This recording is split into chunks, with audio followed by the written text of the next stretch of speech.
আসাহুল কুতুব বাদা কিতাবিল্লাহ সহিহুল বুখারী। সহিহ বুখারীর হাদিস রে ভাই, আল্লাহ পয়গম্বরের বিশিষ্ট প্রিয় সাহাবী হযরতে খুবাইব রাদিয়াল্লাহু তাআলা আনহুকে খানা দেয় না, পানি দেয় না। তারা মনে করছে খানা পিনা না দিলে অবশ্যই কষ্ট হবে। আমার ভাই, হঠাৎ একদিন তারা শুকরের গোশত নিয়ে দিছে আর মদ নিয়ে দিছে। এর ভাই মুসলমান, আপনাদের কাছে আমি জানতে চাই, শুকরের গোশত আর মদ মুসলমানের জন্য হালাল না হারাম? আমার ভাইরা হারাম, কঠিন হারাম। হযরত খুবাইব বললেন, প্রভু আমাকে তারা হারাম খাদ্য দিয়েছে, আমি হারাম খাদ্য কোনোদিন ভক্ষণ করব না। আল্লাহ, এতে যদি আমার প্রাণ বের হয়ে যায়, এমন প্রাণ শতবার চাইলেও আমি কোনোদিন হারাম খাদ্য ভক্ষণ করতে পারি না। সুবহানাল্লাহ। আসসালামু আলাইকুম ওয়া রাহমাতুল্লাহি ওয়া বারাকাতুহু। সবাই ভালো আছে?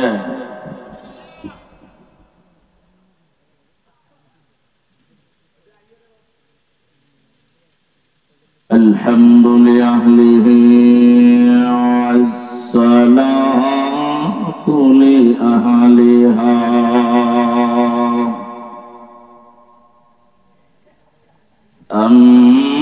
আম্মা বা'দু فقد قال الله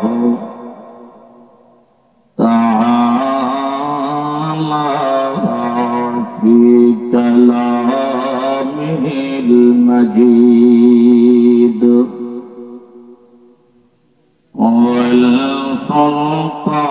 والفرقان الحميد।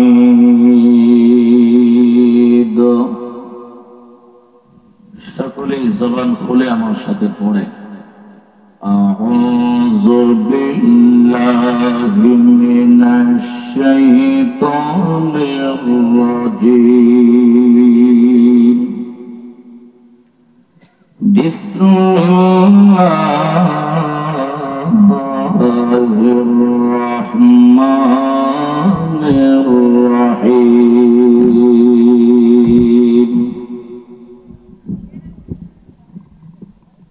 أفحسبتم أنما خلقناكم عبثا وأنكم إلينا لا ترجعون؟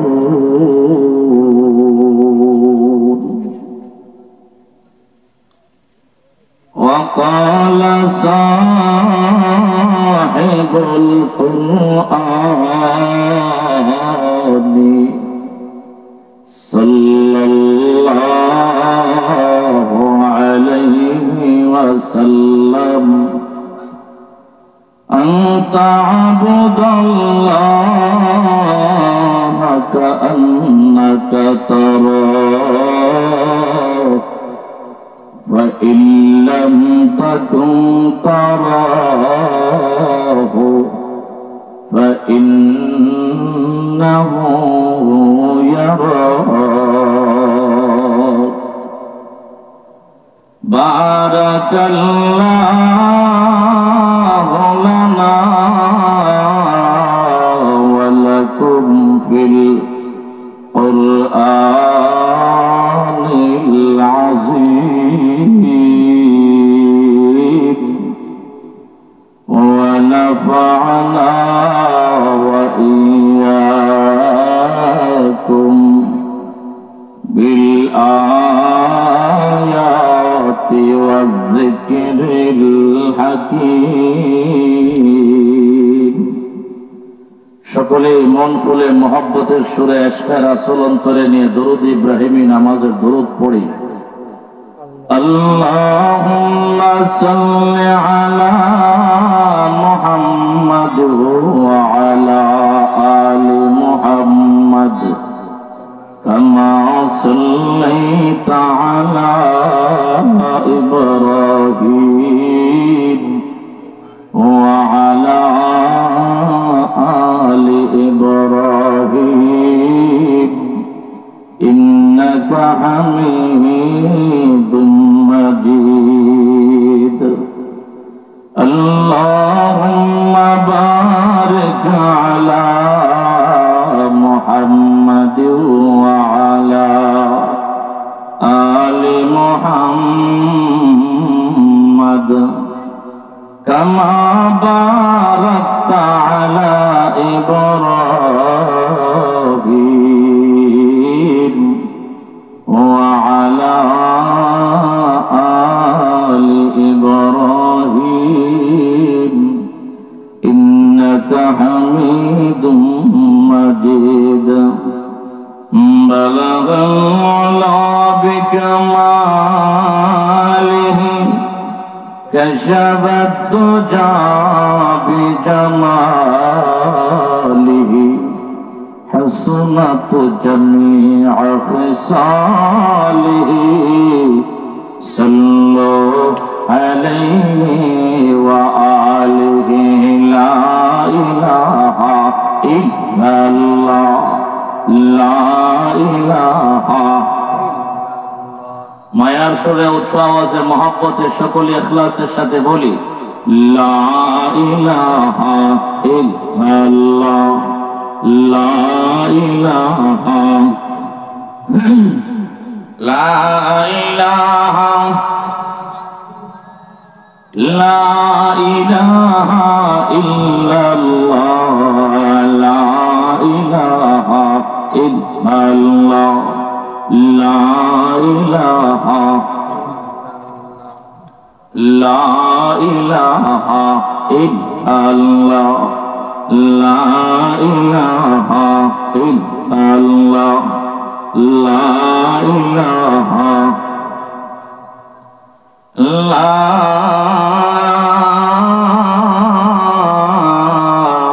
ইলাহা ইল্লাল্লাহ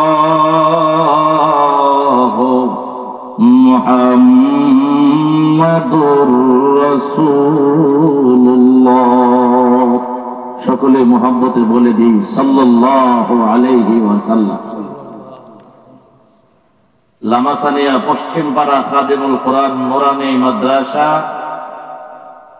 এর উদ্যোগে প্রথম বার্ষিক ইসলামী মহাসম্মেলন এর আজকের সর্বশেষ অধিবেশনের সম্মানিত সভাপতি মাওলানা সিদ্দিকুর রহমান সাহেব দামাত ফয়ুজুহুম, মাওলানা গুলজার হোসেন সাহেব, জনাব আব্দুল রশিদ সাহেব, জনাব জিল্লুর রহমান সাহেব সহ উপস্থিত রয়েছেন দিগার উলামায়ে কেরাম, বিশেষ করে হযরত মাওলানা হাফেজ মুস্তাফা কামাল সাহেব, যিনি অত্যন্ত গুরুত্বপূর্ণ আলোচনা করেছেন আমার পূর্বে। মুআজ্জাজ মুহতারাম কাবিল ইহতিরাম জাতির রাহবার কর্ণধার উলামায়ে কেরাম সহ আমার বাবার বয়সের মুরব্বিয়ানে আজম, আমার ভাইয়ের বয়সের প্রাণ প্রিয় কলিজার টুকরা যুবক ভাইয়েরা, পর্দার আড়ালে বসা আবেদা সলেহা মুমিনা নেককার পর্দা নসীন আমার মা ও বোনেরা, রব্বে করিমের দরবারে আলিশানে অসংখ্য গণিত শুকুর আর সুজুদ, যিনি আমাদেরকে রহমতি বরকতি সামিয়ানার নিচে একই কালিমার রশ্মিতে আমাদেরকে আবদ্ধ করে মহান আল্লাহ, আল্লাহর কোরআন এবং আহাদিস থেকে কিছু কথাবার্তা বলা এবং শোনার নিসবতে মহান মালিক আসা বসা কথা বলা শোনা আমলের নিয়তে সুযোগ করে দিয়েছেন। মন খুলে অন্তর খুলে অন্তঃস্থল থেকে আমরা আল্লাহ পাককে রাজি আর খুশি করার জন্য বুলন্দ আওয়াজে এক মর্তবা বলে দেই আল্লাহ পাকের শিখানো শব্দে আলহামদুলিল্লাহ। আমার ভাই, কেউ নিজের বাহু বলে, নিজ ক্ষমতা বলে, নিজ শক্তিতে কোন নেক কাজে অংশগ্রহণ করার সুযোগ কাহারও নাই। কথা বলেন ঠিক কিনা?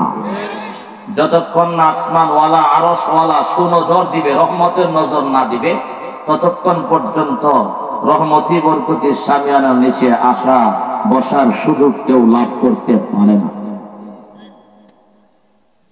এই মাজলিসের ফজিলত সম্পর্কে নবী করিম সাল্লাল্লাহু আলাইহি ওয়াসাল্লাম ১৫০০ বছর পূর্বে বুখারী শরীফের দ্বিতীয় খণ্ডে লম্বা হাদিস আছে, সংক্ষিপ্ত আকারে বলছি। নবীজি সাল্লাল্লাহু আলাইহি ওয়াসাল্লাম সাহাবায়ে কেরামকে বলেছেন যে সাহাবীরা, যেই মাজলিসে আল্লাহর কিছু বান্দা একত্রিত হই আল্লাহ পাকের গুণকীর্তন জিকির আজকার হামদ সানা করার জন্য, কার প্রশংসা?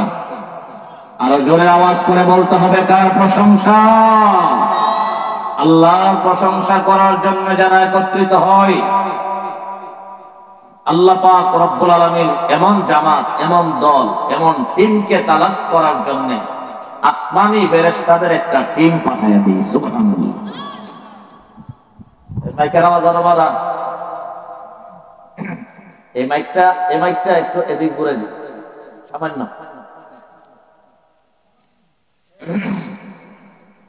অনেক সময় একদিন ওয়াজ করলে 3 দিন পর্যন্ত বলা মাইকের।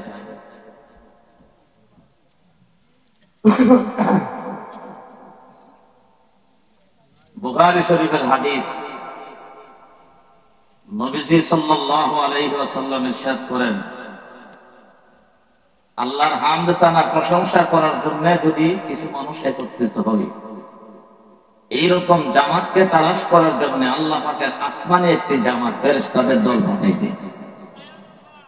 ফেরেশতারা আসিয়া আল্লাহর জমিনে এইভাবে আল্লাহর প্রশংসায় যারা মশগুল হয়ে আছে তাদেরকে আল্লাহ রাব্বুল আলামিনের ফেরেশতারা তালাশ করে করে যখন তাদের সন্ধান পেয়ে যায়, ফেরেশতারা আনন্দে আত্মহারা হয়ে একে অপরকে বলতে থাকে, তাআল, ইধার আসো, এদিকে আসো, আল্লাহ আমাদেরকে যে জিম্মাদারি দিয়ে পাঠাইছেন, আল্লাহ পাকের জাকিরিন শাকিরিন বান্দাদের তালাশে আমরা এমন একটি জামাত আজকে পেয়ে গেছি। সুবহানাল্লাহ।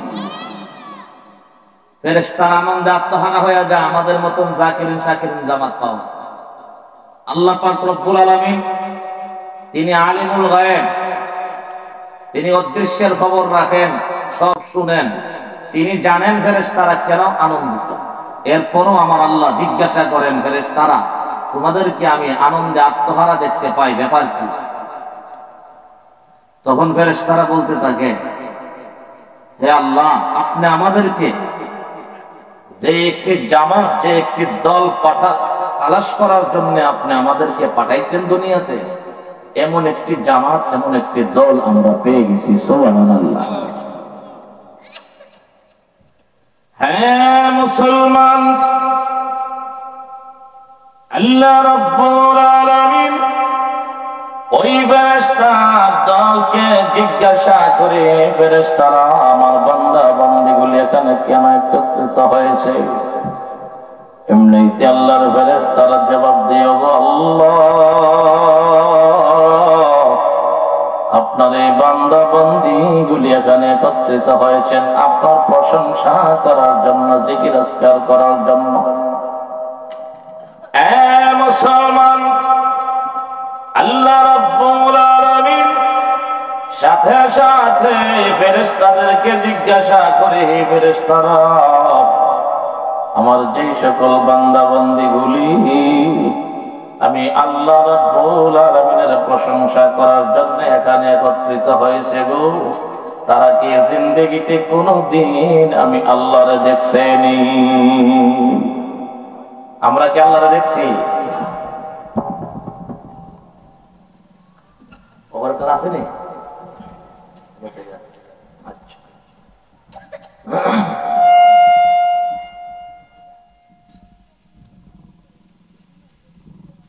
আল্লাহ ফেরেশতাদেরকে জিজ্ঞাসা করে, আল্লাহ রাব্বুল আলামিন ফেরেশতাদেরকে জিজ্ঞাসা করেন, ফেরেশতারা আমার যে বান্দাগুলি আমার প্রশংসার জন্য আসছে তারা কি কোনোদিন আমারে দেখছে?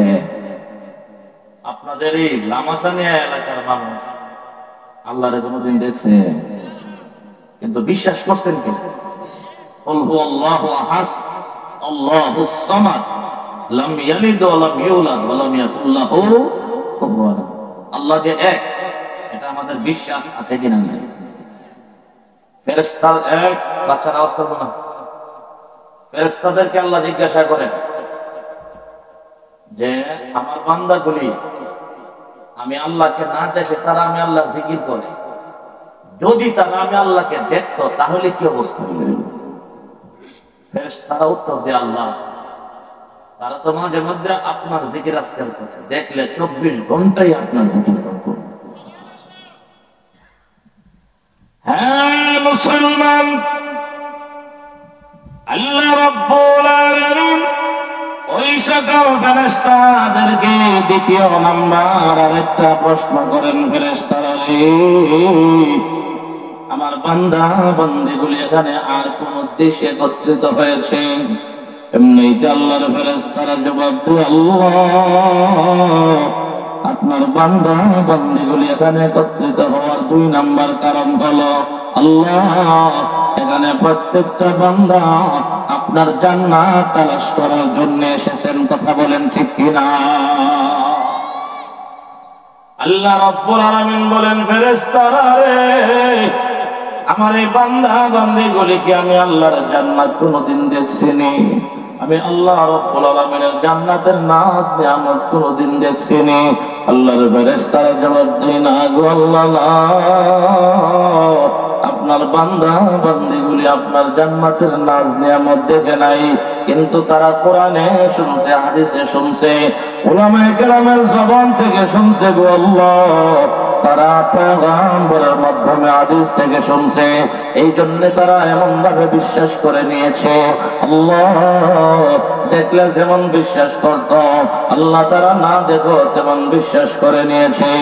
এমনিতে আল্লাহ হাকিমুল হাকিমিন ফেরেশতাদেরকে বলেন, হে আমার ফেরেশতারা, আমার যে বান্দা বান্দীগুলি আমি আল্লাহর জান্নাত না দেখেও বিশ্বাস করছে গো, তারা যদি আমি আল্লাহ রাব্বুল আলামিনের জান্নাত জিন্দেগিতে একবার দেখতো তাহলে তাদের পরিস্থিতি কি হতো, হালত কি হতো? এমনিতে আল্লাহর ফেরেশতারা জবাব দেয়, প্রভু গো, এই সকল বান্দা বান্দি জান্নাত না দেখেও বিশ্বাস করে, এইরকম বান্দা বান্দিগুলি যদি আপনার জান্নাত জিন্দেগিতে একবার দেখতো গো, তাহলে তারা 24 ঘন্টা জান্নাতের আশায় ঘুরতো। কথা বলেন ঠিক কিনা? আমার ভাইয়ারা, আল্লাহ রাব্বুল আলামিন 3 নম্বরে প্রশ্ন করেন, হে আমার ফেরেশতারা, আমার এই বান্দা বান্দীগুলি এখানে আসার আর কোনো কারণ আসেনি? আল্লাহর পাঠানো ফেরেশতারা জবাব দেয়, আল্লাহ আপনার বান্দা বান্দীগুলি এখানে হাজির হওয়ার 3 নাম্বার কারণ হলো গো, আপনার এই বান্দা বান্দীগুলি আপনার কঠিন জাহান্নামের আগুন থেকে মুক্তি চাই। আমরা যারা এখানে আছি, আমরা কারা কারা আল্লাহর জাহান্নাম থেকে মুক্তি চাই? হাত উঠায় আমার আল্লাহরে দেখায় দেই। প্রভু গো, এই এলাকার প্রত্যেকটা মানুষ তোমার কঠিন জাহান্নামের আগুন থেকে মুক্তি চায়। আল্লাহ প্রত্যেকটা মানুষকে জাহান্নাম থেকে মুক্তি দিয়া তাদের নামটা জান্নাতের খাতায় উঠাইয়া দাও, বলেন আমিন। 3 নাম্বার, তারা জাহান্নাম থেকে মুক্তি চাওয়ার জন্য এখানে একত্রিত হয়েছে। কথা বলেন ঠিক কি ঠিক না?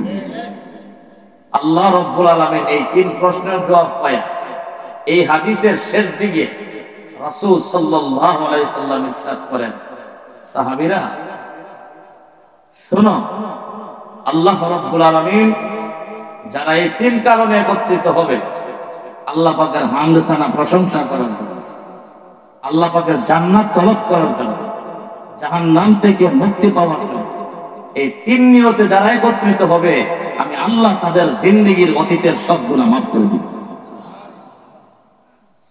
বুখারী শরীফের হাদিস, আসদাকুল কাইলিন, আমার নবীর জবান দিয়ে কোনদিন মিথ্যা বের হইছে? কখনো। বেঈমান কাফেররা ওনারা আলামিন। বুখারী শরীফের সহিহ হাদিস। আমার ভাই, এই হাদিস দ্বারা বোঝা যায় আমরা যারা এখানে আসছি আমরা ক্ষতিগ্রস্ত হই নাই, বরং সুনিশ্চিতভাবে লাভবান হয়েছি। কথা বলেন ঠিক কি ঠিক না? আমার ভাই, আমি আপনাদের সম্মুখে পবিত্র কুরআনুল কারীমের 18 নং পারার সূরাতুল মুমিনুনের 115 নং আয়াত তিলাওয়াত করেছি। বিশ্বনবী সাল্লাল্লাহু আলাইহি ওয়াসাল্লামের অসংখ্য বর্ণিত হাদিস থেকে হাদিসে জিবরাইলের একখানা অংশ পাঠ করেছি সংক্ষিপ্ত সময়ের ভিতরে, যেহেতু রাত অনেক গভীর হয়ে গেছে। সংক্ষিপ্ত সময়ের ভিতরেই সংক্ষিপ্ত আলোচনা করে ইনশাআল্লাহ আমরা দোয়ার দিকে চলে যাব। আমি যে আয়াত তিলাওয়াত করেছি, আল্লাহ রাব্বুল আলামিন উক্ত আয়াতে আমাদের একটি প্রশ্নের জবাব দিচ্ছেন। প্রশ্নটা হলো, আমরা বান্দা বান্দী আল্লাহকে প্রশ্ন, এগুলি কথা বলতে না,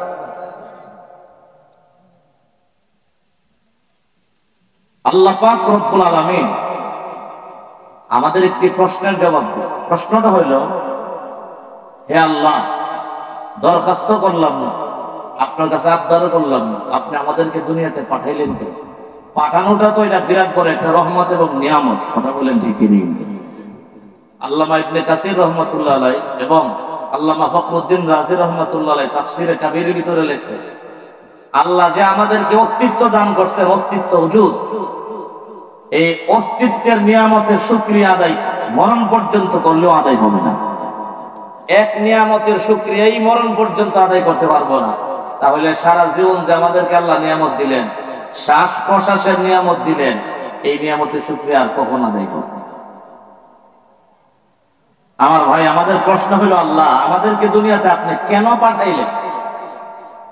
এমনি এমনি পাঠাইলেন? অহেতুক পাঠাইলেন না? কোনো কাজ আছে? আপনাদের কি ধারণা আমাদের কোনো জিম্মাদারি আছে কিনা? নাই। নাকি অহেতুক পাঠাইছে? আল্লাহ পাক বলেন, না রে বান্দা, এরকম ধারণা করিও না, আমি তোমাদেরকে অহেতুক পাঠাইনি। আফাহাসিবতুম আন্নামা খালাকনাকুম আবাসা ওয়া আন্নাকুম ইলাইনা লা তুরজাউন। আল্লাহ পাক রব্বুল আলামিন উক্ত আয়াতে আমাদের এই প্রশ্নের জবাব দিলেন, আফা হাসিবতুম আন্নামা খালাকনাকুম আবাসা, এই বান্দা বান্দি, তোমরা কি ধারণা করেছো আমি আল্লাহ তোমাদেরকে দুনিয়ায় অহেতুক পাঠাইছি? ওয়া আন্নাকুম ইলাইনা লা তুরজাউন, আর তোমরা এই ধারণা করেছো যে তোমরা আর ফিরে আমার কাছে আসবে না। আমার ভাই, আমরা এখানে যারা আছি, আমরা সবাই ফিরে আল্লাহর কাছে যেতে হবে কি হবে না? সবার মনে হয় হবে না। যুবক ভাইরা, এখন যুবকরা মরে বেশি, হিসাব করে দেখি, কথা বলেন ঠিক না? রাস্তাঘাটে অ্যাক্সিডেন্ট, বুড়া বলেন তো বাড়ির পয়সা থাকে, অ্যাক্সিডেন্ট কম করে। যুবক ভাইরা কাজ করে, গোটা বিশ্বে প্রবাসে আমার যুবক ভাই, কোটি কোটি যুবক বাইরে কাজ করে। কথা বলেন ঠিক কি? প্রতিদিন তাদের গাড়ি দৌড়াইতে, প্রতিদিন তাদের ডিউটি করতে, আসা যাওয়া, অ্যাক্সিডেন্ট বিভিন্ন ভাবে। আজকে আমার যুবক ভাইরা অনেক বেশি, আগে মানুষ বেশিরভাগ বুড়ো হয়ে মরত, এখন অনেক যুবক ভাই শুধু খবর পায় যুবক যুবক যুবক, এভাবে চলে যাচ্ছে। যেহেতু মরণের কোন সিরিয়াল নাই, আনসিরিয়াল। আব্বা আছে, সন্তান নাই, ওই বাবার মনে কত ব্যথা, নিজের কাঁধে সন্তানের লাশ। কথা বলেন ঠিক কি ঠিক না? যুবকরা যারা বাবা না হচ্ছে তারা তো বুঝবে। আল্লাহ বলতেছেন, ওয়া আন্নাকুম ইলাইনা লা তুরজাউন, তোমরা আমি আল্লাহর দিকে ফিরে আসবে না এরকম ধারণা করে বসছো? না না, তোমাদের এই উভয়টি ধারণা মিথ্যা। বরং আমি আল্লাহ তোমাদেরকে দুনিয়াতে পাঠাইছি একটা মাকসাদে, উদ্দেশ্যে। আর তোমরা অবশ্যই আমি আল্লাহর কাছে প্রত্যাবর্তন করতে হবে, প্রত্যেকেই আসতে হবে। বলেন ঠিক কি? এখন প্রশ্ন হইল, আল্লাহ তাহলে আপনি আমাদেরকে কেন পাঠাইলেন? আল্লাহ পাক রব্বুল আলামিন এই কেন উত্তর অন্য এক আয়াতে আমার আল্লাহ পরিষ্কার করে দিয়েছেন। وَمَا خَلَقْتُ الْجِنَّ وَالْإِنسَ إِلَّا لِيَعْبُدُونِ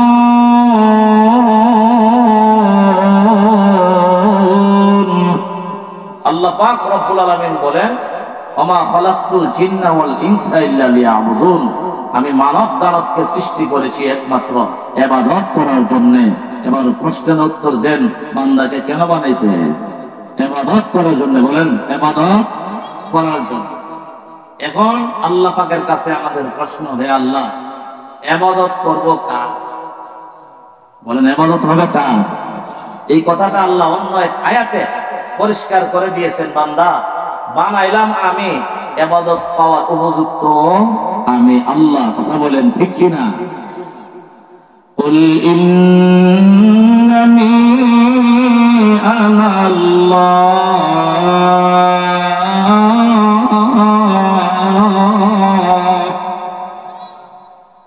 লা ইলাহা ইল্লা আনা ফা'বুদনি ওয়া আকিমিস সালাতা লিযিকরি। আল্লাহ পাক রব্বুল আলামিন উক্ত আয়াতে আলোচনা করেছেন ইবাদত পানেওয়ালা কে, ইবাদতের উপযুক্ত কে। আল্লাহ বলেন, কুল ইন্নানি আল্লাহ, হে নবী আপনি আপনার উম্মতকে বলে দেন, নিশ্চয়ই আমি আল্লাহ, লা ইলাহা ইল্লা আনা, আমি আল্লাহ ব্যতীত আর কোনো উপাস্য নাই। সুতরাং ফা'বুদনি, আমি আল্লাহর ইবাদত করো। বলেন, আমরা কার ইবাদত করব? আল্লাহকে প্রশ্ন করছিলাম, আল্লাহ কার ইবাদত করব? আল্লাহ তো ফা'বুদনি, তোমরা আমি আল্লাহর ইবাদত করো। এখন আমাদের প্রশ্ন, হে আল্লাহ, আমাদের বয়স 3টি, মানব জাতির 3টি হালত। যেমন আকাশের চাঁদের 3টি হালত। আকাশের চাঁদ দেখবেন চিকন হইয়া ওঠে, কথা বলেন তো কি না? এরপরে তার জোয়ানি, পুরাপুরি জোয়ানি 14 রজনীতে দেখবেন পুরা চাঁদ পরিপূর্ণ হয়ে গেছে, কথা বলেন ঠিক কি? 14 রাতের পরে 15 রাত থেকে আবার তার জওয়ানি কমতে থাকে, ধীরে ধীরে ধীরে ধীরে কোন একদিন নিঃশেষ হয়ে যায়, কথা বলেন ঠিক কি ঠিক না? মানব জাতির চন্দ্রের মতো 3টি হালত। একটি হলো ছোট শিশুকাল, আরেকটি হলো যৌবনকাল, আরেকটি হলো বৃদ্ধকাল, কথা বলেন ঠিক কি ঠিক না? কোন কোন মুফাসসিরিন কেরাম এই কথা বলেছেন, চাঁদ প্রথম যখন ছোট থাকে, ছোট থেকে ধীরে ধীরে বড় হই, পরিপূর্ণ জওয়ানি লাভ করে, তখন তার মধ্যে একটু বাহাদুরি আসে, একটু বাহাদুরি আসে যে আমি আজকে সুঠাম দেহের অধিকারী, আমার মধ্যে কোনো ত্রুটি নাই, গোটা বিশ্ব আমি একটা চাঁদের মাধ্যমে আলোকিত হয়ে গেছে, কথা বলেন ঠিক কি ঠিক? চাঁদের ভিতরে যখন সামান্য তাকাব্বুরি, অহংকারের ভাব আসে, পরের দিন থেকেই তার মধ্যে আবার নুকসানি ত্রুটি শুরু হয়ে যায়, কথা বলেন ঠিক কি? এই জন্য আমাদের শিশু যারা ধীরে ধীরে জওয়ানিতে নৌজওয়ান হয়েছে, যুবক হয়েছে, টাটকা নৌজওয়ান যুবক হৃষ্টপুষ্ট, সে তখন মনে করে হামসে বড় ডাঙ্গর নিস, আমার চাইতে বড় শক্তিশালী আর কেউ নাই। বাবা বুঝে না, মা বুঝে না, দাদা দাদি তো কিচ্ছুই বুঝে না, আগিলা দিনের কথা কর, শুধু আমার চাইতে বেশি বুঝুন না, এই সমাজে আর নাই। এইরকম একটা ভাব আমাদের যুবকদের মাঝে আসে কিনা? সর্বশেষে মনে হয় মা বাবার পর্যন্ত ডিলেট করে দেয়, না তাদেরকে সেবা করলে আমি আমার সংসার গুছাইব কোন সময়? আমার ভাই, আল্লাহি আল্লাহ পাক রব্বুল আলামিন তো আপনাকে আমাকে বলেছেন মা বাবার সেবা করার জন্য, ওয়াসাইনাল ইনসানা বিওয়ালিদাইহি ইহসানা। এই সমাজের যুবক ভাই, আমার আল্লাহ আপনাকে ওসিয়ত করতেছেন। ওসিয়ত মানে জোরদার নির্দেশ। আল্লাহ পাক বলতেছেন, বান্দা বান্দি তোমরা যাদের আব্বা আম্মা আছে, খেদমত করে জান্নাতটা তালাশ করে নিয়ে যাও, সুবহানাল্লাহ। যাদের আব্বা আম্মা আছে এখনো যুবক ভাই, পায়ে ধরে বলি, আব্বা আম্মার মনে কষ্ট দিয়েন না। কষ্ট দিলে বদদোয়া দেওয়া লাগে না, এটা বদদোয়া হয়ে যায়। বলেন, বদদোয়া দেওয়া লাগে না, কি হয়ে যায়? বদদোয়া অটোমেটিক হয়ে যায়। এই জন্য যার প্রতি মা বাবার বদদোয়া লেগে যা, তার সংসার কিয়ামত পর্যন্ত উন্নতির কোনো সংসার হতে পারে না, কথা বলেন ঠিক কিনা? যেই মানুষটা ইখলাসের সাথে, খাঁটি নিয়তের সাথে আব্বা আম্মার সেবা করবে, আল্লাহ পাক রব্বুল আলামিন মা বাবার দোয়ার খাতিরে আজ নয় কাল তারা অবশ্যই ধনী বানিয়ে দিবে। আমার ভাই, আল্লাহ পাক রব্বুল আলামিনের কাছে আমাদের আরেকটা প্রশ্ন হইল, হে আল্লাহ, আমরা আপনার ইবাদত কতদিন করব? শিশুকালে করলে শেষ, জওয়ানকালে করলে শেষ, নাকি বৃদ্ধকালে করলে শেষ? আল্লাহ পাক রব্বুল আলামিন এই আয়াতের প্রশ্নে অন্য এক আয়াতে এই প্রশ্নের জবাব দিয়েছেন, ওয়া'বুদ রাব্বাকা হাত্তা ইয়াতিয়াকাল ইয়াকিন।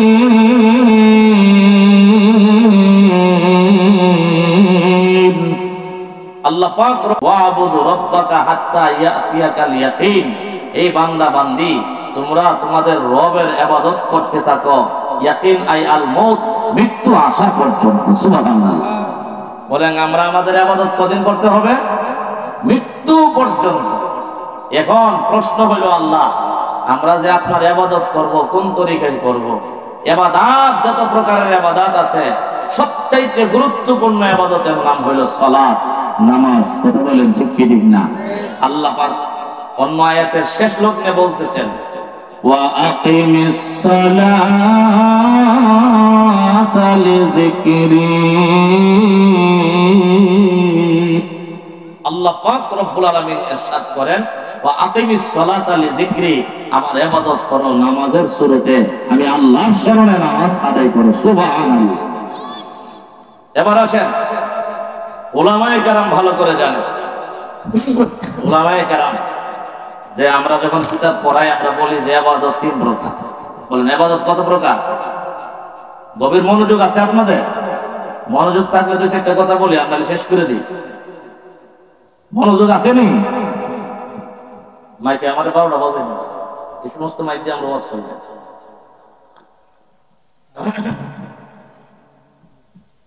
দেখেন ইবাদত তিন প্রকার। বলেন কত প্রকার? তিন প্রকার। ইবাদতে বদনিয়া, ইবাদতে মালিয়া, ইবাদতে বদনিয়া ও মালিয়া। বাংলা শারীরিক ইবাদত, আর্থিক ইবাদত, শারীরিক এবং আর্থিক সমষ্টিগত ইবাদত। সব আলেমরা জানেন ইবাদত তিন প্রকার। এবার আসুন, তিন প্রকারের ইবাদতের এক নাম্বার ইবাদতের নাম হলো ইবাদতে বদনিয়া, শারীরিক ইবাদত। শারীরিক যত ইবাদত আছে তার মধ্যে প্রথম নাম্বার ইবাদত হলো নামাজ। বলেন প্রথম নাম্বার ইবাদতের নাম কি? বলেন শারীরিক যত প্রকারের ইবাদত আছে এর মধ্যে সর্বপ্রথম শারীরিক ইবাদত হলো নামাজ, পাঁচ ওয়াক্ত নামাজ। আমার ভাই, মহান রব্বি কারীম আমাদেরকে তো 50 ওয়াক্ত নামাজ দিয়েছিল। আহকামুল হাকিমিন হিকমত করে সর্বশেষ রাখছেন কয় ওয়াক্ত নামাজ?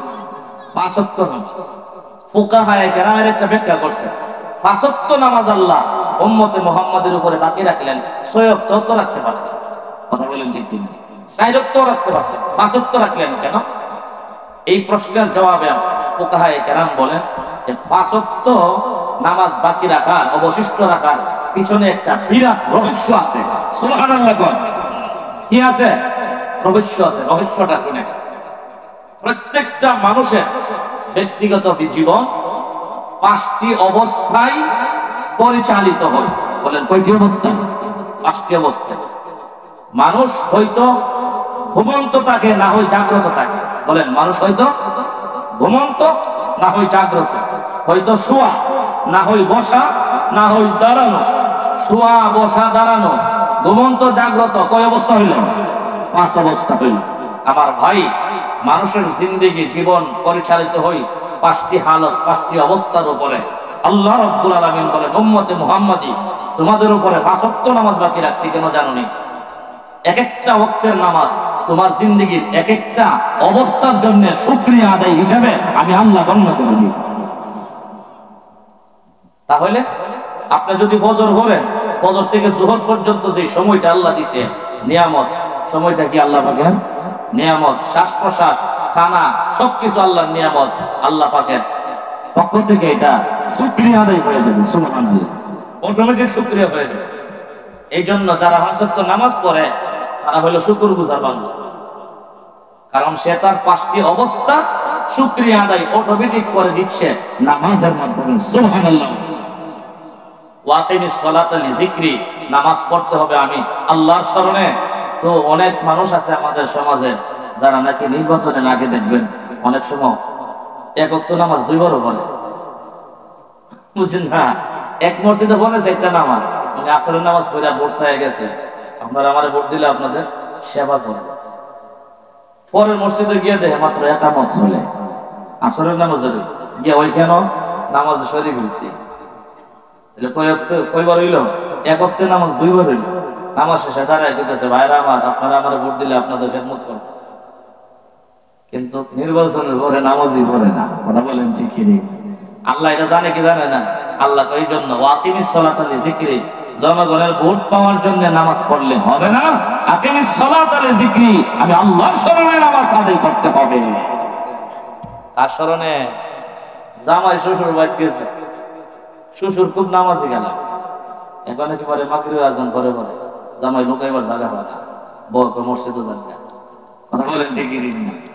তাহলে এখানে শ্বশুর বাড়ির লজ্জায় যদি নামাজ পড়েন, এই নামাজ আরশ পর্যন্ত পৌঁছতে পারে না। কথা বলেন ঠিক কি? ওমা উমিরু ইল্লা লিয়াবুদুল্লাহ মুখলিসিনা লাহুদ্দিন। আল্লাহ বলেন তোমাদেরকে সর্বপ্রথম ইখলাসের ওয়াজিব, তোমাদের নিয়ত ভালো হতে হবে। যা কিছু করো নিয়তের উপরে নির্ভর। নিয়ত যদি ভালো থাকে, ছোট হইলো আখলিস দীনাকা ইয়াকফিকাল আমালুল কালিল, আমি আল্লাহর কাছে অনেক দূর। আমার ভাই, নামাজ কার স্মরণে পড়তে হবে বলেন? দুনিয়ার কাউকে দেখানোর জন্য না, লা রিআ আন-নাস, লোক দেখানোর জন্য হতেই পারে। হ্যাঁ মুসলমান, আল্লাহর হাবিব একদিন সাহাবায়ে কেরামকে ডাইকা বলেন, সাহাবীরা রে, তোমাদের কারো বাড়ির সামনে যদি স্বচ্ছ পানির কূপ অথবা পুকুর থাকে, নদী থাকে, আর তোমাদের মধ্যে যদি কেউ দৈনিক 5 বেলা স্বচ্ছ পানিতে গোসল করে, এই লোকটার শরীরে কোনোদিন ময়লা থাকতে পারেনি। এমনিতে সাহাবায়ে কেরাম বলেন, ইয়া রাসূলুল্লাহ, ইয়া হাবিবাল্লাহ, দৈনিক একবার গোসল করলে তোর শরীরে ময়লা থাকে না। ওগো আল্লাহর নবী, যেই মানুষটা স্বচ্ছ পানিতে দৈনিক 5 বেলা গোসল করবে, তার শরীরে কোনোদিন ময়লা থাকতে পারে না, ময়লা থাকার অবকাশ নাই। এমনিতে আল্লাহর নবী ডাইকে বলেন, হে সাহাবীরা, ভালো করে কান পেতে শোনো, আমার যে বান্দা বান্দি, আমার যে উম্মত, নারী হোক পুরুষ হোক, দৈনিক যদি 5 বেলা নামাজ পড়ে গো, এই লোকটার আমল নামায় একটা গুনার ময়লাও আমার আল্লাহ বাকি রাখে না। সুবহানাল্লাহ। এই জন্য ভাইরা আমার, 5 ওয়াক্ত নামাজ পড়ার দরকার আছে কিনা নাই? শুধু বুড়া পড়েনতে পারবো না, যুবকরাও সবাই পড়তে হবে। আমার ভাই, আল্লাহ রাসূল বলেন, আল্লাহ তাআলা বলেন, রাসূল আপনি বলুন, কুল ইন্না সালাতি ওয়া নুসুকি ওয়া মাহইয়ায়া ওয়া মামাতি লিল্লাহি রাব্বিল আলামিন, সবকিছু আমার রবের জন্য। কথা বলেন ঠিক কি? 2 নাম্বার গুরুত্বপূর্ণ শারীরিক ইবাদতের নাম হলো জিহাদ ফি সাবিলিল্লাহ। বলেন জিহাদ ফি। বুখারী শরীফে নবীজি সাল্লাল্লাহু আলাইহি ওয়াসাল্লাম সাহাবায়ে কেরামের প্রশ্নে বলেন, মান কাতালা লিতাকুনা কালিমাতুল্লাহি হিয়াল উলিয়া ফাহুয়া ফি সাবিলিল্লাহ। যারা আল্লাহর কালিমাকে বুলন্দ করার জন্য, আল্লাহর কালিমা, আল্লাহর দ্বীন, আল্লাহর কোরআনের আইন বাস্তবায়ন করার জন্য যারা ময়দানে মুসলিমদের সাথে লড়াই করে, এর নামই হলো আল্লাহর রাস্তায় জিহাদ। আর সেখানে যদি মরে যায়, তার নাম হইল শহীদ। এই শহীদই মৃত্যু হইল পৃথিবীর সবচেয়ে আফজল এবং শ্রেষ্ঠ সর্বোত্তম মৃত্যু। কথা বলেন ঠিক কি? যে মৃত্যুর জন্য আমার মায়ার নবী পর্যন্ত সর্বদাই কথা বলতেন, আল্লাহুম্মা রযুকনা শাহাদাতান ফি সাবিলিক, আল্লাহুম্মা রযুকনা শাহাদাতান ফি সাবিলিক। হে আল্লাহ, আমারে যখন মরণ দিবা, শহীদি মরণ দিও। সকলে বলুন না আমিন। শহীদি মরণ রে ভয় পাবো না। এটা হলো গুরুত্বপূর্ণ শারীরিক ইবাদতের 2 নম্বর ইবাদত, গুরুত্বপূর্ণ। যেখানে গিয়া মরলে মরণ হয় না, আল্লাহ বলেন, ওয়ালা তাকুলু লিমা ইউক্তালু ফি সাবিলিল্লাহি আমওয়াত। লড়াইয়ের ময়দানে আপনি কোরআনের আইন বাস্তবায়ন করার জন্য, ইসলামের পক্ষে লড়াই করতে গিয়ে মরে গেছেন, এটা মরণ না। কে বলছে? কে বলছে? ওয়ালা তাকুলু লিমা ইউক্তালু ফি সাবিলিল্লাহি আমওয়াত। আল্লাহ বলেন এরা মরে নাই। যারা আমি আল্লাহর রাস্তায় গিয়ে জিহাদ করে মারা গেছে এরা মরছে মরবা না, মৃত্যুবরণ করছে বলবা না, বাল আহইয়া, বরং তারা আমি আল্লাহর কাছে জীবিত। ওয়ালাকিন লা তাশউরুন, তোমরা বুঝো না, টের পাও না, তারা আমি আল্লাহর কাছে জীবিত। জান্নাত নগদ পাওয়ার জন্য একমাত্র মৃত্যুর নাম হলো শহীদি মৃত্যু। আর না হয় আল্লাহওয়ালা বলেন যারাই বলেন কেউ নগদ জান্নাত পাবে না, জান্নাতের আবহাওয়া পাবে। ওয়াফতাহু লাহু বাবান ইলাল জান্নাহ, কবর থেকে জান্নাতের পর্যন্ত কি করবে? সুরঙ্গ পথ করে দেওয়া হবে, জান্নাতের আবহাওয়া কবরে আসবে। কিন্তু যারা শহীদ হবে আল্লাহ বলবেন নগদ জান্নাত। সুবহানাল্লাহ। সবুজ পাখির ভিতরে শহীদের রূহ ঢুকাইয়া আল্লাহ বলবেন আমার 8টি জান্নাতের যে কোনো জান্নাতের ভিতরে ঘুরতে থাকো, বিচরণ করতে থাকো, আর যেখানে ফল মূল তোমার খাওয়ার ভক্ষণ করার ইচ্ছা হয় আমার জান্নাত থেকে খেতে থাকো। সুবহানাল্লাহ। এটা তো হইল জান্নাতে গিয়া। আর যারা শহীদ হবে এমনও আছে তাদেরকে আল্লাহ দুনিয়াতেই খাওয়াইলিছে। সুবহানাল্লাহ। মানে জান্নাতের ফল দুনিয়াতে না দিছে। ওলামায়ে কেরাম জানে বুখারী শরীফের 3045 নং হাদিস, লম্বা হাদিস, সবটা বলবো না, ধৈর্য হারা হয়ে যাবে, কষ্ট হইতেছে আপনাদের। বুখারী শরীফের বলেন 3045 নং হাদিস, লম্বা হাদিসের সর্বশেষ আমার মায়ার নবী শারীরিক ইবাদত জিহাদের আলোচনা করতে গিয়ে নবীজি বলেন আমার প্রিয় একজন সাহাবী হযরত খুবাইব রাদিয়াল্লাহু তাআলা আনহুকে মক্কার হারেসের সন্তানেরা তাকে ক্রয় করে নিয়ে গেছে শুলিতে চড়ানোর জন্য, ফাঁসি দেওয়ার জন্য। আমার ভাই, ইমানদারদেরকে, আলেম ওলামাদেরকে, আল্লাহওয়ালাদেরকে, আহলে কোরআনদেরকে ফাঁসি দেওয়া, শুলিতে চড়ানো এটা কোনো নতুন বিধান না। এটা আবু জাহেলের জমানা থেকেই চলে আসছে। কথা বলেন ঠিক কিনা? আমার ভাই, হারেস এর সন্তানেরা খুবাইবকে ক্রয় করছে, তাকে শুলিতে চড়াইয়া বাবার প্রতিশোধ নিবে। কারণ হারেস বদরের যুদ্ধে মুসলমানেরা তাকে হত্যা করেছিল। হারেসের ছেলেরা চিন্তা করলো আমরা আমাদের আব্বার বদলা নিব, একজন মুসলমান সাহাবীকে প্রকাশ্যে ফাঁসি দিব, শুলির কাছে ঝুলাবো। এই জন্য খুবাইবকে নিয়ে গেছে, নিয়ে আপাতত তারা তাদের বাড়িতে রাখছে। চিন্তা করলো শুধু ফাঁসি দিলে তো শেষ হই, কষ্ট হইল না, 40 দিন তারে কষ্ট দিব।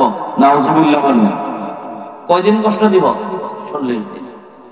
প্রথমে 2-1 দিন খানা বিনা দিছে, এরপরে খানা বিনাও বন্ধ। আচ্ছা, রিজিকের মালিক কে? ইন্নাল্লাহা হুয়ার রাজ্জাক যুল কুওয়াতিল মাতিন। আল্লাহ তাআলা বলেন রিজিকের মালিক আমি, তুমি বন্ধ করলে কি লাভ হবে? সুবহানাল্লাহ।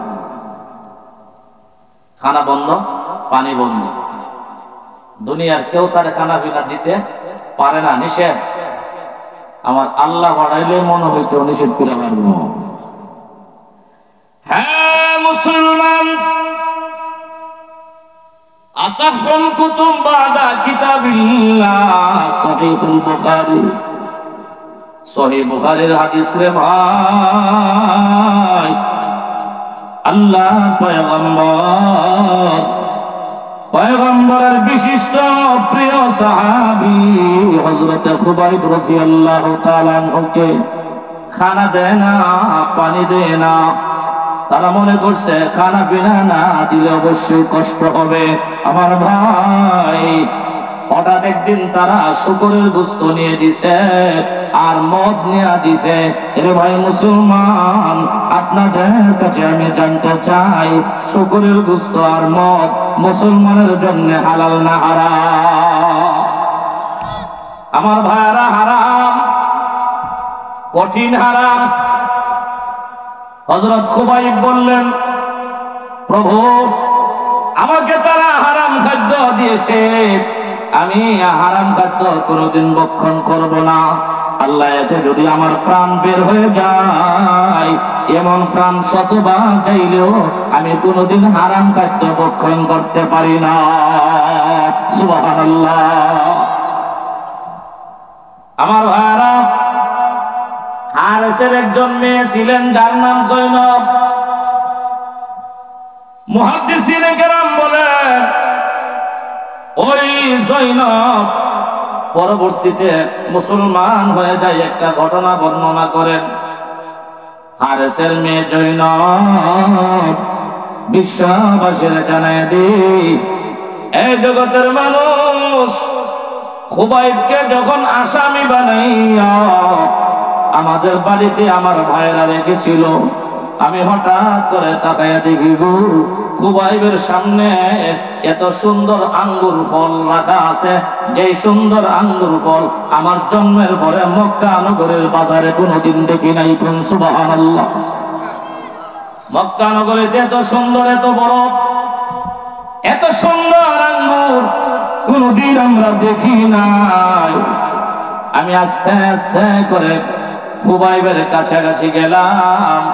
হযরত খুবাইব রাদিয়াল্লাহু তাআলা আনহু আমার চেহারা দিকে তাকাইয়া বুঝতে পারলেন এই আঙ্গুর কোথায় থেকে আনছে। আমি প্রশ্ন করব, এরে ভাই, হযরত খুবাইব রাদিয়াল্লাহু তাআলা আনহু জয়নবরা জিজ্ঞাসা করেন, হে জয়নব, তুমি কি আমাকে কোনো কিছু সওয়াল করবা নাকি, জিজ্ঞাসা করবা নাকি? বলে, হ্যাঁ। এই খুবাইব, তুমি তো আমাদের বাড়ির আসামি, বর্তমানে তুমি কারাগারে আসামি হিসেবে আছো। এত সুন্দর আঙ্গুর তোমারে কে দিল? দুনিয়ার কোন আসামির তো মানুষ আঙ্গুর খাওয়াই না, ফল ফলাদি খাওয়াই না, নিকৃষ্ট খাদ্য দেয়। কথা বলেন ঠিক কি ঠিক না? এত সুন্দর আঙ্গুর, যে আঙ্গুর জিন্দেগিতে আমি জয়নব কোন বাজারে দেখি নাই। খুবাইব এই আঙ্গুর কোথায় থেকে নিয়ে আসলে? এমনিতে হযরত খুবাইব রাদিয়াল্লাহু তাআলা আনহু বলেন, জয়নব রে শোনো, গোটা মক্কার মানুষ আমারে ভুলে গেছে, তোমার ভাইরা আমার খানা বন্ধ করে দিয়েছে, পানি বন্ধ করে দিয়েছে, দুনিয়ার সবাই আমারে ভুলে গেলেও আমার সৃষ্টিকর্তা কোনদিন আমারে ভুলতে পারে না। এই জয়নব শোনো, আহকামুল হাকিমিন আল্লাহ রাব্বুল আলামিন জান্নাত থেকে আমার জন্য জান্নাতি মার্কেট থেকে আঙ্গুরের ব্যবস্থা করে কারাগারে পাঠাইয়া দিছে। কোন সুবহানাল্লাহ। আমার ভাই, সর্বশেষ হারেসের মেয়ে এই জৈনব এই দৃশ্য দেখে কালিমা পড়ে মুসলমান হয়ে যায়। নিচে খুবাইবকে হত্যা করার জন্য মুসলমান একজন কমাইব, আল্লাহ একজন বাড়াইয়া দিছে। সুবহানাল্লাহ। ওহু আলা কুল্লি শাইইন কাদির, তিনি সর্বশক্তিমান খোদা। নিচে মুসলমানের সংখ্যা কমানোর জন্য, কিন্তু কি হয়ে গেছে? মুসলমান বাড়ছে। আমার ভাই, আমাদের বাংলাদেশও যে সকল আলেম ওলামা, আল্লাহওয়ালা, মুহাদ্দিস, মুফাসসিরিন কেরামদেরকে এই জেলখানার ভিতরে, কারাগারের ভিতরে রাখছিল, তাদের মাধ্যমে হাজারো সন্ত্রাস, চোর, ডাকাত তওবা করে খাঁটি মুসলমান হয়ে গেছে। কথা বলেন ঠিক কি ঠিক না? আমাদের ব্রাহ্মণবাড়িয়া মুফতি ওবাইদুল্লাহ সাহেব, আপনারা শুনেছেন, মিডিয়াতে পেয়েছেন, তিনি নন হাফেজ ছিলেন, হাফেজ ছিলেন না। ওনাকে গ্রেফতার করছে, 1 বছরের ভিতরে কারাগারের ভিতরে 30 পারা কোরআন মুখস্থ করে হাজার হাজার খতমে কোরআন হয়েছে এই কারাগারের ভিতরে। কথা বলেন ঠিক কিনা? হাজারো চোর, ডাকাত, মদখোর, ঘুষখোর, সন্ত্রাস, তারা এই উলামায়ে কেরামের হাত। উলামায়ে কেরাম বলছেন যে তারা আমাদের কাপড় ধুয়ে দিত, আমাদের সেবা করত, ভিতরে আমাদের কাছে তওবা করছে, জীবনে বের হইতে পারলে আর চুরি করবে না, ডাকাতি করবে না, জিনা করবে না, মদ খাইবে না, ট্যাবলেট খাইবে না, ইয়াবা খাইবে না। এইরকম অনেক মানুষ জেলখানার আল্লাহওয়ালাদের খাতিরে ভালো হয়ে গেছে। কথা বলেন ঠিক কি ঠিক না? খুবাইব রাসূলের প্রিয় সাহাবী, খুবাইব জেলখানায় গেছেন, কারাগারে গেছেন, ওনার মাধ্যমে জয়নবরে আল্লাহ মুসলমান বানাই দিয়েছেন। আপনারা জানেন সূরা ইউসুফে আছে, ইউসুফ আলাইহিস সালাম যখন কারাগারে ছিলেন, অনেক মানুষ ওনার হাতে কালিমা বলে মুসলমান হয়ে গেছে। অনেক সন্ত্রাস, চোর ডাকাত ভালো হয়ে গেছে। আল্লাহওয়ালারা যেখানেই যা আল্লাহ ওদেরকে দিয়ে আল্লাহ দিনের খেদমত নেই। কথা বলেন ঠিক কি ঠিক না? এরা মনে করছে আলেম ওলামা কয়েকজনটা দুইটা যদি আটকে ফেলতে পারি, তাহলে মনে হয় ইসলামটাকে নির্মূল করা সহজ হয়ে যাবে। আল্লাহর কসম করে বলে মুসলমান, কিয়ামত পর্যন্ত ইসলাম ছিল, ইসলাম আছে, কিয়ামত পর্যন্ত পর্যন্ত ইসলাম বিজয়ের দেশে থাকবে, কেউ নির্মূল করার কোনো ক্ষমতা নাই। আওয়াজ করে বলুন কথা ঠিক না? আমার ভাইয়েরা, ইসলামকে নিশ্চিহ্ন করে দেওয়ার জন্য কত যে পাই তারা, ইহুদিদের ষড়যন্ত্র, খ্রিস্টানদের ষড়যন্ত্র, হিন্দুদের ষড়যন্ত্র, ইসকনের ষড়যন্ত্র নতুন করে আবার জাগ্রত হয়েছে। কথা বলেন ঠিক না? আপনারা শুনছেন না? মনে আপনারা ভাত খান না? আমি এসে শুনছি এলাকায় সরাইলের অনেক মানুষ আছে। আমার বাড়ি সরাই, হ্যাঁ, ব্রাহ্মণবাড়ি আর সরাইলের মানুষ করে ডরা। হক কথা বলতে কোনোদিন ভয় করে না। কথা বলেন ঠিক না? মুসলমান, বর্তমান ইসকন এই সন্ত্রাসী গোষ্ঠী, ইসকন সন্ত্রাসী গোষ্ঠী, তারা বর্তমানে বাংলাদেশটাকে অশৃঙ্খল করার জন্য, বিশৃঙ্খলা সৃষ্টি করে এই দেশটার বদনাম করার জন্য তারা এই কাজ শুরু করেছেন। কথা বলেন ঠিক না? তারা মনে করে তাদের সন্ত্রাসীতে দেশের মান ক্ষুণ্ণ হবে, ইসলামের মান ক্ষুণ্ণ হবে। এই মুসলমান, আল্লাহর কসম করে বলি, অ্যাডভোকেট সাইফুল ইসলামকে চট্টগ্রামে ওনাকে হত্যা করা হয়েছে। ওনাকে প্রথমে আঘাত করা হয়েছে, এরপরে জবাই করা হয়েছে। আমার ভাই, আমি তো বলতে চাই, গোটা ইসলামটাই তো রক্তের বন্যায় ভাসতেছে। কথা বলেন ঠিক না? নবীর জমানা থেকে আপনাদের কি ধারণা, আমাদের নবীজি সাল্লাল্লাহু আলাইহি সাল্লামকে আমার আল্লাহ একেবারেই মাহফুজ নিরাপদে রাখতে পারতেন কি পারতেন না? কিন্তু আমার নবীর চেহারা রক্তে রঞ্জিত হয়েছে। উহুদের ময়দানে নবীজি উম্মতকে কিয়ামত পর্যন্ত শিক্ষা দিয়েছে, আমার উম্মত, আমি মুহাম্মদ আল্লাহ পাকের সবচাইতে শ্রেষ্ঠ সৃষ্টি হয়ে যদি, শ্রেষ্ঠ মানব হয়ে যদি, আল্লাহর মাহবুব মাসুক হয়ে যদি রক্ত ধরাইতে পারি, তোমাদেরও সময় আসবে রক্ত বিন্দু দিয়ে হলেও ইসলামের ইজ্জত রক্ষা করতে হবে। কারা কারা রাজি আছেন? হাত উঠাই আমার মাওলানা দেখায়া দেন। নারে তাকবীর! আল্লাহ আমাদেরকে ইসলামের সৈনিক হিসেবে কবুল করে বলুন আমিন। আমার ভাই, ইসকনের এইরকম সন্ত্রাসী কার্যকলাপে ইসলাম কোনদিন নিশ্চিহ্ন হতে পারে না, হয় নাই, হবেও না ইনশাআল্লাহ তাআলা। এই জন্য আমার ভাই, বর্তমানে তারা যে সন্ত্রাসী কার্যকলাপ শুরু করেছে, আমি তো মনে করি ইসকন বাংলাদেশ থেকে বিদায়ের ঘন্টা বেজে গেছে। কথা বলেন ঠিক না? বা বিশ্বের বিভিন্ন রাষ্ট্রে ইসকনের সংগঠন রাষ্ট্রীয়ভাবে নিষিদ্ধ। পরিষ্কার করে দেই, বর্তমান তত্ত্বাবধায়ক সরকারকে জলদি করে আপনি ইসকনকে নিষিদ্ধ করুন, যদি গদি টিকে রাখতে চান। কথা বলেন ঠিক না? না হয় গোটা বাংলাদেশের আওয়াম মুসলমান জনসাধারণ যদি জেগে ওঠে, ইসকনের বাবাও এই দেশে থাকার ক্ষমতা নাই। কথা বলেন ঠিক না? ইসকন হঠাৎ করে মাথা ছাড়তেছে। এগুলি আসলে সবগুলির গুড়া কোথায়, এগুলি কিন্তু আমরা বুঝি। কথা বলেন ঠিক না? আমার ভাই, এগুলি ভারত থেকে বসে বসে লেজ লাগায়। কথা বুঝলেন না?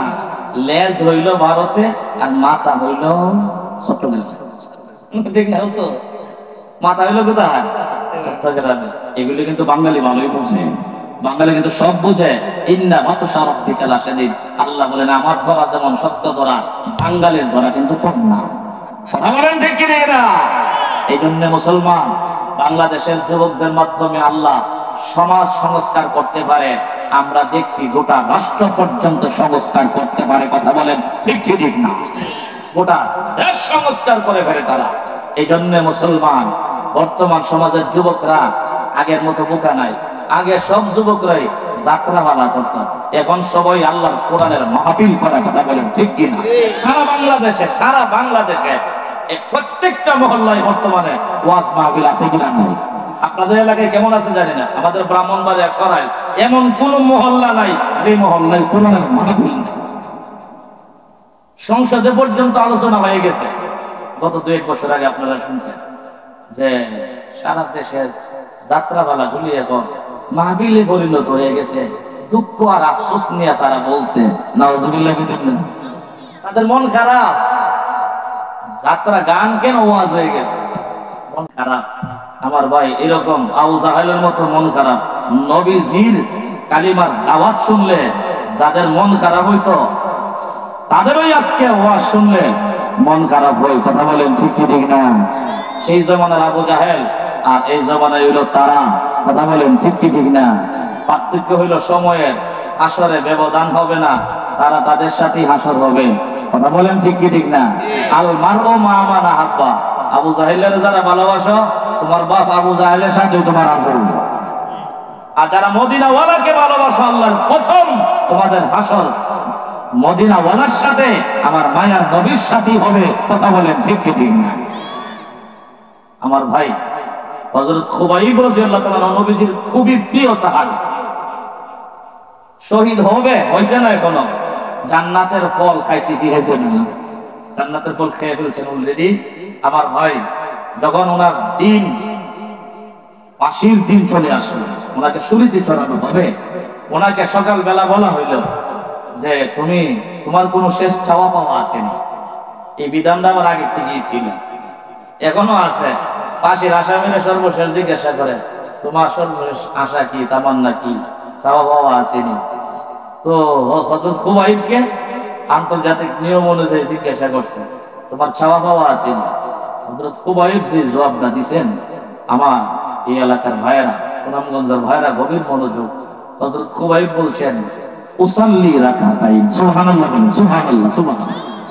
উসাল্লি রাকাতাইন।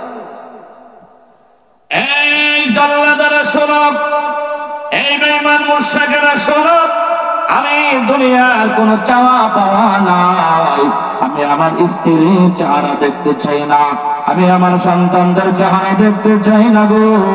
আমি দুনিয়ার কিছু খাইতে চাই না, দেখতে চাই না। আমি চাইব আমার জিন্দেগীর শেষ লগ্নে আমার আল্লাহর কদমে সেজদা দিয়া 2 রাকাত নামাজ আদায় করব। উসাল্লি রাকাতাইন, আমি শুধু 2 রাকাত নামাজ পড়ব।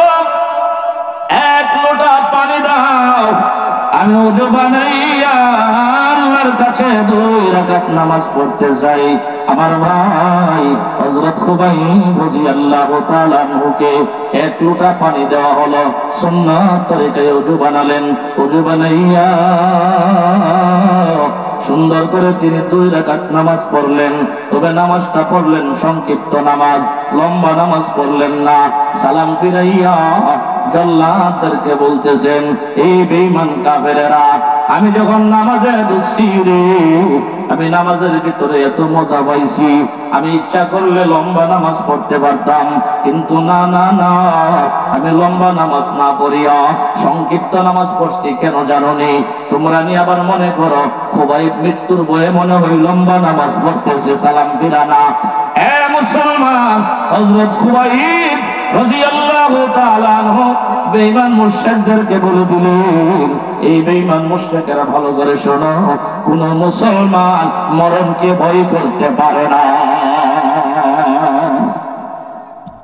মুসলমান মরণকে ভয় করে না। এই বেঈমান কাফেররা, আমি প্রস্তুত আছি, তোমরা আমাকে শুলিতে চড়াও, ফাঁসি দিয়ে দাও, আমাকে শহীদ করে দাও। কারণ আমি জানি শহীদ হওয়ার চাইতে, শহীদ মৃত্যুর চাইতে আফজল কোন মৃত্যু হতে পারে না। এই মুসলমান, এমনিতে হযরত খুবাইব রাদিয়াল্লাহু তাআলা আনহুকে সুরের কাছে নেওয়া হলো। সুরের কাছে নিয়া হাদিস শরীফের মধ্যে আছে, ওনার হাতগুলি ফেরত মাইরা দিয়েছে সুরের কাঠের সাথে, ওনার পা গুলি ফেরত মাইরা দিয়েছে সুরের কাঠের সাথে। এ ভাই মুসলমান, এখানেই শেষ না, সুই অথবা কাটা নিয়া ওনার শরীরটাকে ছিদ্র করতেছিল, হাজার হাজার ছিদ্র। এ মুসলমান, ওনার হাত নড়াইতে পারে না, পা নড়াইতে পারে না, ওনাকে কাটা দিয়া দিয়া ছিদ্র করা হইতেছিল, আর চাকু দিয়া ওনার শরীরের গোশতগুলি উঠাইতেছিল রে ভাই, ওনার শরীরের গোশতগুলি উঠাইতেছিল চাকু দিয়া। এর মুসলমান, ঠিক সেই মুহূর্তে হযরত খুবাইব রাদিয়াল্লাহু তাআলা আনহু আমার আল্লাহর ডাইকা বলেন, প্রভু গো, প্রভু, আমি আমার নজর বুলাইয়া এদিক সেদিক তাকাইলাম, গোটা ময়দানটার মধ্যে একজন মুসলমান পাইলাম না। আমার নবীর এই সংবাদটা দেওয়ার জন্য আমার মক্কা নগরীতে হাজার হাজার বেঈমান কাফেরদের সামনে আমাকে নির্মম ভাবে নির্যাতন করে আমাকে হত্যা করা হইতেছে, শহীদ করা হইতেছে। আল্লাহ, মনে বড় আশা ছিল গো, আমি নবীর সাথে যুদ্ধের ময়দানে যাব, নবীর সাথে যুদ্ধের ময়দানে গিয়া কাফেরদের বিরুদ্ধে আমি মোকাবেলা করব, যুদ্ধ করব, কাফেররা আমার তীর মারব, আমি শহীদ হইয়া যাইব, নবী আমার দিকে তাকাইয়া থাকবে, আমিও নবীর দিকে তাকাইয়া থাকতে থাকতে দুনিয়া থেকে বিদায় হয়ে যাব। আল্লাহ, আমার এই মনের আশাটা তো পূরণ হইল না। আজকে আমি মক্কায় শহীদ হই, আমার মায়ের নবী হইল মদিনায়। কথা বলেন ঠিক কি ঠিক না? হ্যাঁ প্রভু, এখানে এমন কোন মুসলমান নাই যে মুসলমান আমার এই সংবাদটা আমার মায়ার নবীর কানে পৌঁছাবে। কিলোমিটার দূরে আমার মায়ার নবী হইল মদিনায়, আমি হইলাম মক্কায় গো। আমার মায়ার নবীর আমি সালাম দিতে পারতেছি না, তুমি আল্লাহ নিজে জিম্মাদার হইয়া আমি খুবাইবের জীবনের শেষ একটা সালাম আমার নবীর কানে পৌঁছাইয়া দিও। সুবহান। এ মুসলমান, আমার আল্লাহ খুবাইবের পক্ষ থেকে ইচ্ছা করলে সালাম পৌঁছাইতে পারেন কি পারেন না? আরে ভাই মুসলমান, আমার মায়ার নবী ছিলেন মসজিদে নববীর ভিতরে। আমার মায়ার নবী হঠাৎ বলে উঠল, গো ওয়া আলাইকাস সালাম ইয়া খুবাইব, ওয়া আলাইকাস সালাম ইয়া খুবাইব। আল্লাহর নবীর সাহাবীরা জিজ্ঞাসা করেন, ইয়া রাসূলুল্লাহ, ইয়া হাবিবাল্লাহ, আপনার সাহাবী খুবাইব হইল মক্কায়, আপনি হইলেন মদিনায়, আপনি খুবাইবের সালামের জবাব দিলেন, খুবাইবের আপনি কোথায় দেখলেন গো নবীজি? এমনিতে আমার মায়ার নবী চোখের পানি চাইলে একটা চিৎকার মারছে। সাহাবীরা, তোমরা কি জানো না আমার খুবাইবকে এই মুহূর্তে হাজারো মানুষের সামনে নির্যাতন করতেছে আর তাকে শহীদ করা হইতেছে। এর সাহাবীরা, আমার খুবাইব আমার আল্লাহরে বলে দিয়েছেন, হে আল্লাহ, আমি আমার ইন্তেকালের সময়, শহীদের সময় আমার মায়ার নবীর একটা সালাম দিতে পারতেছি না। আল্লাহ, আমি খুবাইবের পক্ষ থেকে তুমি আল্লাহ একটা সালাম আমার পয়গম্বরের কানে পৌঁছাইয়া দিও। আমার সাহাবীরা, আল্লাহ রাব্বুল আলামিন এই মুহূর্তে খুবাইবের পক্ষ থেকে একটা সালাম আমি নবীর কানে পৌঁছাইয়া দিয়েছে। আমার আল্লাহ জিম্মাদার হইয়া খুবাইবের পক্ষ থেকে সালাম পৌঁছাইয়া দিছে। এই জন্যে আমি বলছি, ওয়া আলাইকাস সালাম ইয়া খুবাইব। এর ভাই মুসলমান, আমার আল্লাহ সেই শক্তি আছে কিনা না? আমার ভাইরা, খুবাইবকে শলিতে চড়ানোর সময়, নির্যাতন করার সময় খুবাইবকে বলে দেওয়া হয়েছিল, খুবাইব তোমার কি মতামত? তোমার পরিবর্তে যদি তোমার নবীর ফাঁসি দিয়া দেই আর তোমারে মুক্তি দিয়া দেই, তুমি কি বলো? নাউজুবিল্লাহ। না, আপনারা বুঝতেছেন কথা? তোমারে মুক্তি দিয়ে দিই, তোমার স্থানে তোমার নবীর ফাঁসি দিয়ে দিই, তুমি কি বলো? হযরত খুবাইব রাদিয়াল্লাহু তাআলা উত্তর দিয়েছেন, এই বেঈমান কাফেররা, শোনো, আমার জানের বদলা আমার পয়গম্বরকে ফাঁসিতে দিব তো দূরের কথা, একটা কাটার আঘাত আমার পয়গম্বরে পাবে এরকম আমি খুবাইব কোনোদিন সহ্য করতে পারি না। নবীরে ফাঁসি দিবে আমার বদলা, এইরকম জান শতবার দিল পয়গম্বরকে আঘাত করতে দেওয়া হবে না। সুবহানাল্লাহ। এর নাম হইল আশিকে রাসূল। কথা বলেন ঠিক কি ঠিক না? শুধু মেইন রোডে বড় সাইনবোর্ড আর গেট টানাইলেই আশিকে রাসূল বলা যায় না, অন্তরে দিলে মহব্বত আর ভালোবাসা থাকা লাগে। কথা বলেন ঠিক কি ঠিক না? নবীরে কেউ কটূক্তি করলে আপনার দিলে আঘাত লাগতে হবে, এর নাম হলো আশিকে রাসূল। কথা বলেন ঠিক কি ঠিক না?